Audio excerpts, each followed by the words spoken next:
കൂട്ടുകാരെ, ചന്ദ്രകാന്തം ഒരു ഇടിവെട്ട് എപ്പിസോഡ്. അതേ പ്രേക്ഷകർ നമ്മൾ കാത്തിരുന്ന മുഹൂർത്തം ഇന്നത്തെ എപ്പിസോഡിൽ നമുക്ക് കാണുവാൻ സാധിക്കുന്നുണ്ട്. എന്താ, നമ്മുടെ ഗൗതം നമ്മുടെ നന്ദയ്ക്ക് തിരികെ ആ ഒരു താലി കെട്ടിക്കൊടുക്കുന്ന, ആ ഒരു ഭഗവാനെ സാക്ഷിയാക്കി താലി കെട്ടിക്കൊടുക്കുന്ന ഒരു മുഹൂർത്തം, ആ ഒരു രംഗം അത് നമ്മൾക്ക് ഇന്നത്തെ എപ്പിസോഡിൽ കാണുവാൻ സാധിക്കുന്നുണ്ട് പ്രേക്ഷകരെ.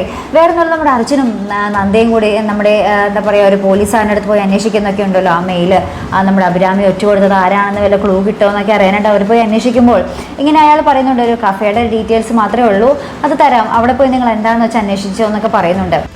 ശേഷം നമ്മുടെ അർജുനും നന്ദയും ഇന്ത്യവരത്തിലേക്ക് വരുന്നത് എന്താ പറയുക, ആ ഒരാളെ പിടികിട്ടിയെന്നും പറഞ്ഞിട്ടാട്ടോ. അപ്പോൾ നമ്മുടെ പിങ്കി ഇങ്ങനെ ഞെട്ടി നിൽക്കുന്നുണ്ട്, അയ്യോ പിങ്കീനെ എങ്ങാനും പിടിച്ചോ എന്നുള്ളതൊക്കെ അറിയാനായിട്ട്. പക്ഷേ പിങ്കിയുടെ പേര് അവർ പറയുന്നില്ല. നന്ദയല്ല ആ ഒരു അഭിരാമി ഒറ്റുകൊടുത്ത ആ ഒരു പെണ്ണ്, നന്ദയല്ല എന്ന് മാത്രം പറയുന്നുള്ളൂ.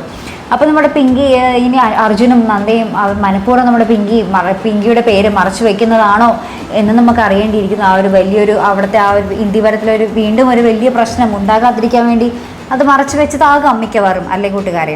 അപ്പം നമ്മുടെ ഗൗതമിൻ്റെ അടുത്ത് പിന്നെ നമ്മുടെ എല്ലാവരും ഇന്ത്യവരത്തിലെ എല്ലാവരും തന്നെ ചേർന്ന് വേറൊരു കാര്യം ആവശ്യപ്പെടുന്നത് വേറെ ഒന്നുമല്ല, നമ്മുടെ നന്ദയുടെ കഴുത്തിൽ എത്രയും പെട്ടെന്ന് താലി അണിയിക്കണം. നന്ദ കുറ്റക്കാരില്ലെന്ന് ഇപ്പോൾ തെളിഞ്ഞല്ലോ. ഇനി കുറ്റക്കാരിയാണെങ്കിൽ കൂടിയും ഒരു തീവ്രവാദിനെയല്ലേ അവൾ ഒറ്റിക്കൊടുത്തത്, വേറെ ആരെയും അല്ലല്ലോ എന്നൊക്കെ പറഞ്ഞിട്ട് നമ്മുടെ വല്യമ്മയൊക്കെ കുറേ പറയുന്നൊക്കെ ഉണ്ട് കേട്ടോ.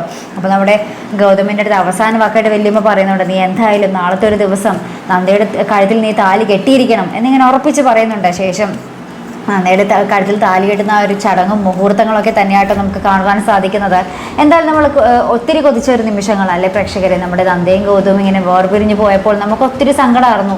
തിരികെ ആ ഒരു താലി അണിയിക്കുന്ന ഒരു നിമിഷം, വീണ്ടും അവർ ഭാര്യ ഭർത്താക്കന്മാർ ജീവിക്കുന്ന ആ ഒരു നിമിഷം, മുഹൂർത്തങ്ങൾ, അതൊക്കെ നമുക്ക് കാത്തിരുന്ന് തന്നെ കാണാം കൂട്ടുകാരെ. അപ്പോൾ ഇതുപോലുള്ള പ്രൊമോ റിവ്യൂസിനും എപ്പിസോഡ് റിവ്യൂസിനും ഒക്കെ നിങ്ങൾ മറക്കാതെ ചാനൽ സബ്സ്ക്രൈബ് ചെയ്യുക. അടുത്തൊരു വീഡിയോ വരുന്നത് വരയ്ക്കും ഗുഡ് ബൈ.